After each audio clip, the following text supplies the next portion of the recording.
El arte de aprovechar nuestras faltas. Primer capítulo. No nos asombren nuestras faltas. Es al mismo tiempo honra y tormento del hombre que ha caído el no poder acostumbrarse a sus faltas. Es como un príncipe destronado, sin ningún prestigio, por culpa de sus primeros padres, pero en el fondo de su alma conserva siempre el recuerdo de la nobleza de su origen y de la inocencia que tendría que ser su patrimonio. Apenas puede contener una exclamación de sorpresa en sus caídas, como si hubiera ocurrido una desgracia inmerecida. Se diría que era Sansón, agotadas sus fuerzas por la mano malvada que le cortó los cabellos. Le gritaron los filisteos: «Levántate sobre ti». Él se levantó, creyendo que como otras veces derribaría a sus enemigos, pero las fuerzas de otros tiempos le habían abandonado. Referido en Jueces, capítulo 16, verso 20. Por muy noble que este sentimiento sea en nosotros, sus resultados son nefastos y hay que combatirlo, como veremos muy pronto desde luego. El desaliento es la pérdida del alma, pero no podrá invadirnos si el asombro que sigue a la falta no le abre el camino. Contra este peligro nos va a prevenir San Francisco de Sales. Igual que otros eminentes doctores y otros sabios lúcidos, el bienaventurado obispo siempre enternecía a la vista de las flaquezas del hombre. Miseria humana, repetía. ¿Hasta qué punto estamos rodeados de debilidades? ¿Qué se puede esperar de nosotros sino caídas? Todas sus palabras y todos sus escritos muestran que desde la cumbre de la santidad a que había llegado, veía con especial claridad, sondeando con mirada profunda el abismo de miserias y de flaquezas que el pecado original había cavado en nosotros. Su espíritu abierto no lo olvidaba. Al tratar a las almas que acudían a su dirección espiritual, y no se cansaba de recordarles su condición frágil. «Vivís», escribía a una señora, «con 1000 imperfecciones, según me decís. Es verdad, hermana mía, pero ¿no tratáis sin descanso hacerlas morir? Es cosa cierta que mientras vivimos oprimidos por este cuerpo tan pesado y corruptible, siempre habrá en nosotros algo que vacile». En otro lugar decía: «Os quejáis de que en vuestra vida se entremezclan muchas imperfecciones y defectos contrarios al deseo que tenéis de perfección, de pureza en el amor de Dios. Os respondo que no os es posible desanimarnos del todo. Os respondo que no es posible desasirnos del todo de nosotros mismos hasta que Dios nos lleve al cielo. No llevaremos cosa de gran valor mientras tengamos que cargar con el peso de nosotros mismos. No es regla general que nadie habrá tan santo en esta vida que no esté siempre sujeto a imperfecciones.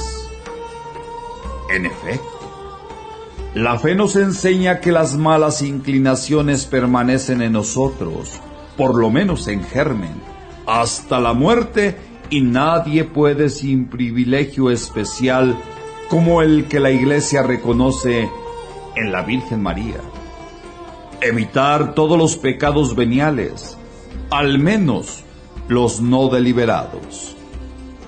En la práctica, nos olvidamos con frecuencia de esta doble tesis, y será bueno que veamos cómo la desarrolla nuestro santo con su sencillo lenguaje. No pensemos que mientras estemos en esta vida podremos vivir sin imperfecciones, porque esto no es posible, ya seamos superiores o inferiores, puesto que todos somos hombres y todos necesitamos estar persuadidos de esta verdad, para así no asombrarnos de vernos todos sujetos a imperfecciones. Nuestro Señor nos mandó decir todos los días en el Padre Nuestro: perdónanos nuestras deudas, así como nosotros perdonamos a nuestros deudores. Y no hay excepción para este mandato, porque todos tenemos la necesidad de hacer esta súplica. El amor propio puede ser modificado en nosotros, pero no por eso muere jamás. Así de vez en cuando, en ocasiones diversas, vuelve a echar brotes que demuestran que aunque está cortado por la base, no está desarraigado. A veces no se mueve, pero no debemos extrañarnos de encontrarlo vivo. Como el zorro aparenta estar dormido alguna vez, pero de repente salta sobre las gallinas. Por eso es necesario vigilarlo con constancia y defendernos de sus asaltos con suavidad y paciencia. Y si alguna vez nos hiere, estaremos curados si no nos desdecimos de lo que nos ha hecho hacer. Pero estaremos curados solo temporalmente, hasta que se declaren nuevas enfermedades, hasta que nos veamos en el paraíso, añade nuestro santo. Mientras dure esta vida, por grande que sea vuestra buena voluntad, es necesario tener paciencia, pues somos de naturaleza humana y no angélica, y debemos resignarnos a vivir, según la expresión de un ilustre asceta, como incurables espirituales. Principalmente a las almas que comienzan a dar los primeros pasos en el camino de la perfección, San Francisco de Sales les inculca el conocimiento práctico de su flaqueza. Ellas son las que por inexperiencia con mayor facilidad se desconciertan cuando han caído en una falta, con las consecuencias funestas de ese desconcierto. Perturbarse y desalentarse cuando uno cae en el pecado es no conocerse a sí mismo. Veamos con cuánta gracia nuestro bienaventurado doctor reprende e instruye a esas almas. Tenéis todavía, me decís, muy vivo y delicado el sentimiento para sufrir las injurias. Pero, hija mía, ese todavía, ¿a qué se refiere? ¿Habéis ya derrotado a muchos enemigos de esa clase? No es posible que tan pronto seáis dueña y señora de vuestra alma, como si la tuvieses totalmente en vuestra mano.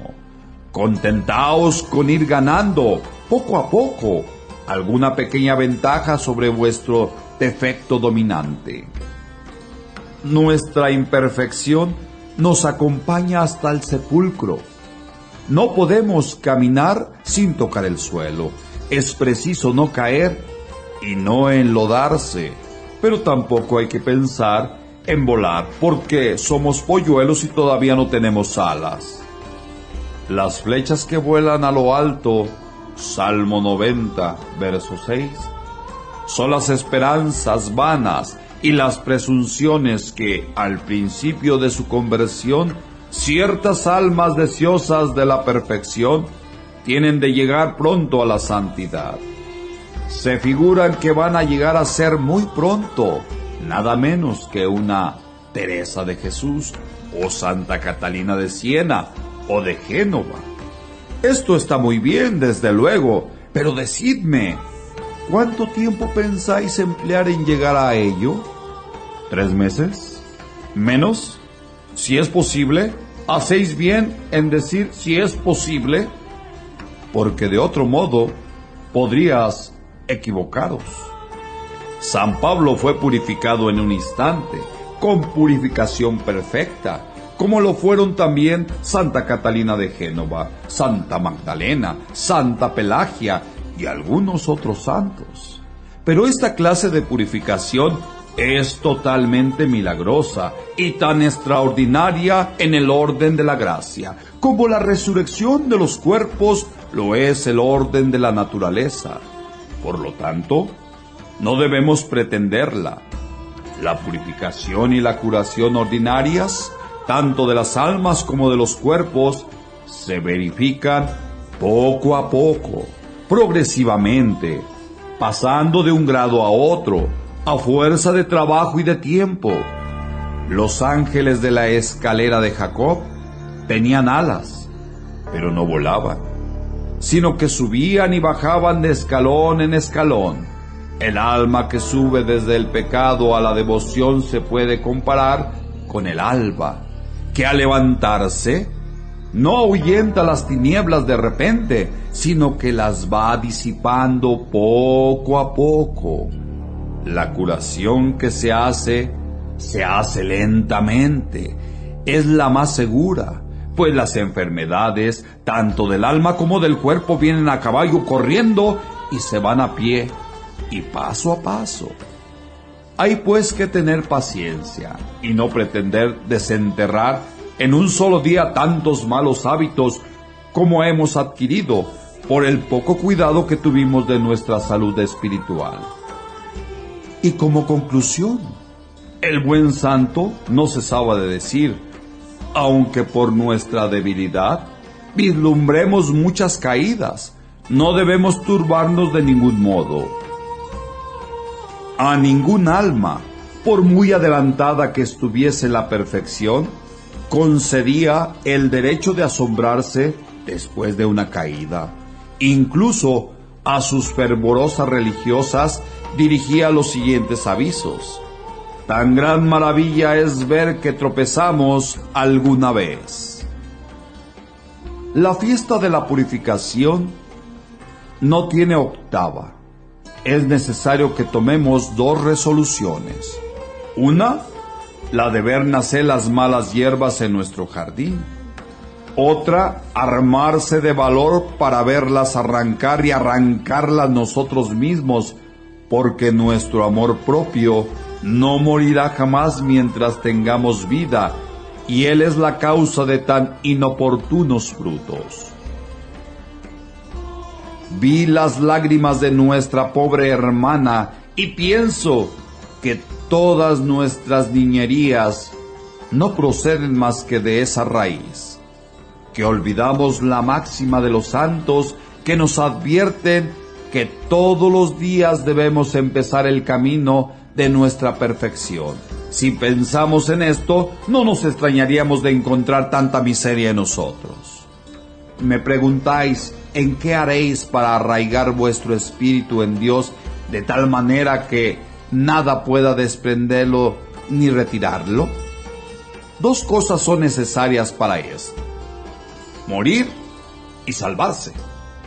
Después de esto ya no habrá más separación y vuestro espíritu estará indisoluble, adherido y unido a Dios. No hay nada tan consolador como estos consejos para las almas seriamente dispuestas a agradar a Dios en todo y dedicadas a su servicio con un trato íntimo. Estas creen que tienen menos excusa que otras.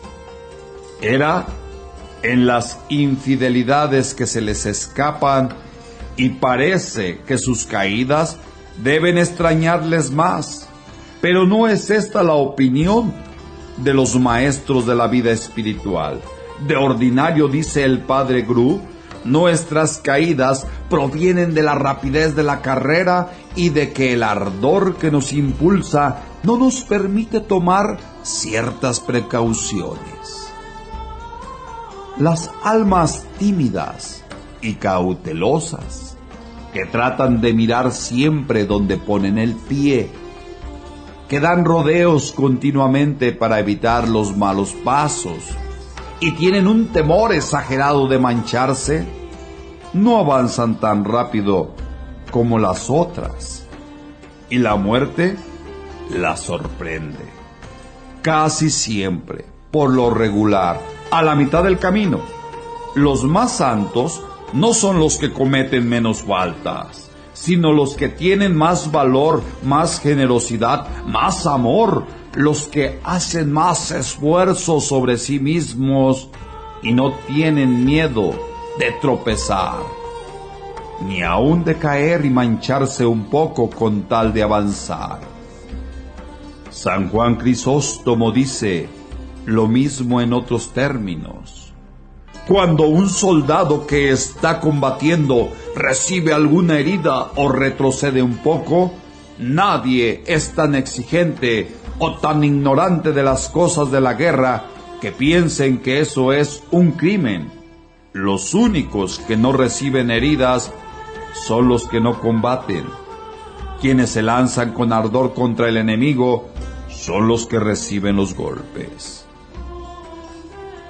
Podremos aplicar también al pecado mortal estas reflexiones y recomendar a las almas gravemente culpables de que no se asombren de las caídas que les privan de la amistad de Dios.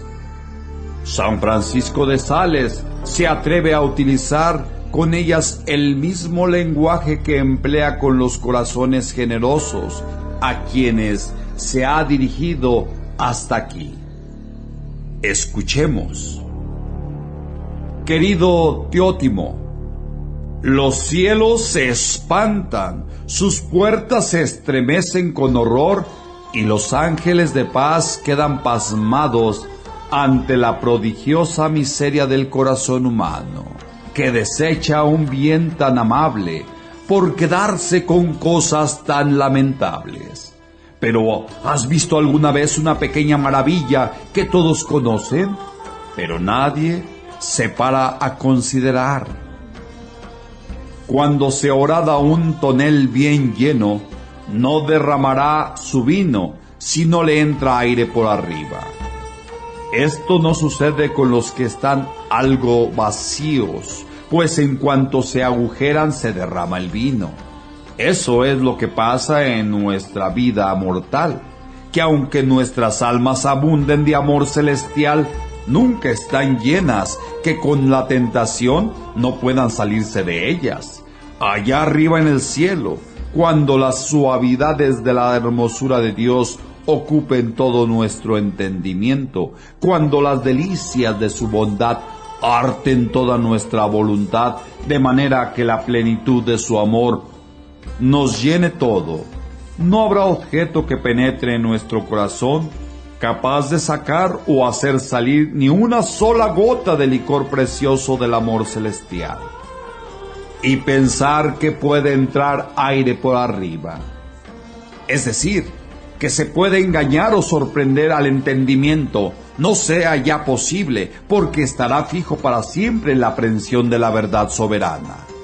Ya lo he oído, una caída en el pecado, incluso en el pecado grave, no puede causar asombro en el cielo, donde estas caídas son imposibles. Aquí abajo no hay lugar para las sorpresas, como no hay cuando vemos que se escapa el líquido de un tonel abierto. Digámoslo de paso, ¿cuánta comprensión tendríamos con nuestros hermanos si meditásemos bien estos consejos? Nos identificaríamos así con la inefable paciencia de aquel que antes de investir a sus apóstoles con el poder de perdonar los pecados, le recomendaba que perdonasen no 7 veces, sino 70 veces 7. No cabe duda de que esta comprensión, aplicada tanto a nuestras propias faltas como a las del prójimo, no deben de llegar hasta mirarlas con indiferencia, porque una cosa es no asombrarse de ellas y otra muy distinta, no detestarlas y repararlas.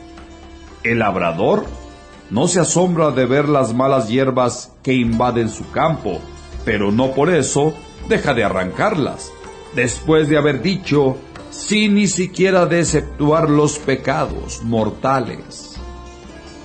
Cuando cometáis alguna falta, no os asombréis, después de habernos advertido que si supiésemos bien lo que somos, en vez de sorprendernos de vernos caídos, nos sorprenderíamos de cómo podemos estar de pie. San Francisco de Sales nos recomienda que no permanezcamos caídos y sucios en donde hayamos tropezado, añadiendo inmediatamente que si la violencia de la tempestad nos altera algunas veces un poco el estómago y nos produce un pequeño mareo, no nos extrañemos, sino en cuanto podamos debemos volver a recobrar el aliento y nuestras energías. Cuando tu corazón caiga, levántalo suavemente, humillándote mucho en la presencia de Dios con el conocimiento de tu miseria, sin asombrarte de tus caídas, pues no es de admirar que la enfermedad sea enferma, la flaqueza sea flaca y la miseria sea miserable. Pero detesta con todo tu corazón la ofensa que has hecho a Dios y lleno de confianza en su misericordia, vuelve a emprender el camino de la virtud que habías abandonado. Esta parte nos da a entender con claridad cuáles han de ser las disposiciones provechosas que deben sustituir a la extrañeza por nuestras caídas. Es el conocimiento de nuestra bajeza, primer grado de humildad. Por lo menos después de haber dejado claro que a la vista de nuestras faltas no debe producirnos asombro, vamos a demostrar que todavía hay menos razón para que nos perturben. El arte de aprovechar nuestras faltas. Tissot.